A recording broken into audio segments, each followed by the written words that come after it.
One of the strangest things about the riots in Los Angeles, and particularly the agitators and the Democratic politicians who are emboldening them and egging them on, is that what they're objecting to is the arrest of some really bad actors. These people who are getting arrested are illegal immigrants who are convicted of a wide assortment of abuses, sex abuse, murder, drug dealing. A lot of them have done hard time already, and ICE is looking to get them out of the country. These mostly peaceful protesters who are protesting against ICE are doing some really bad things. They're looting and tossing cement blocks at police, setting fires, and the left is only encouraging them and egging them on. And that includes people like Los Angeles Mayor Karen Bass, California Governor Gavin Newsom, ex-Vice President Kamala Harris, who called Trump's response to the protests a dangerous escalation meant to provoke chaos. They're blaming Trump and ICE for trying to remove these bad people.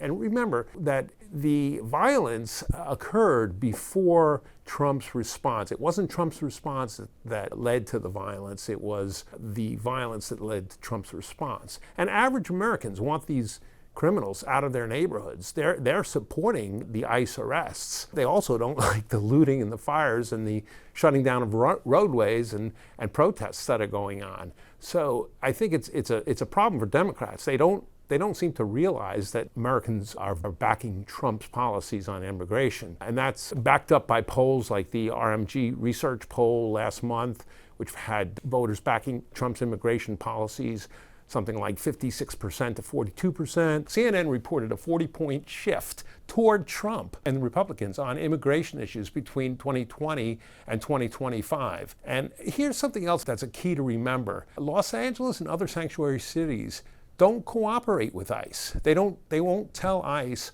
when they're going to be releasing illegal immigrant criminals who've come through the criminal justice system or where they are. They don't give ICE any information about that. So ICE agents must find these people on their own. They must arrest them out on the streets. And having that public display of arrest is a lot more dangerous. And it also alerts the agitators. They have something called a rapid response network. And that allows them to alert crowds of anti-ICE protesters to gather instantly and confront the ICE agents, which is simply a recipe for disaster.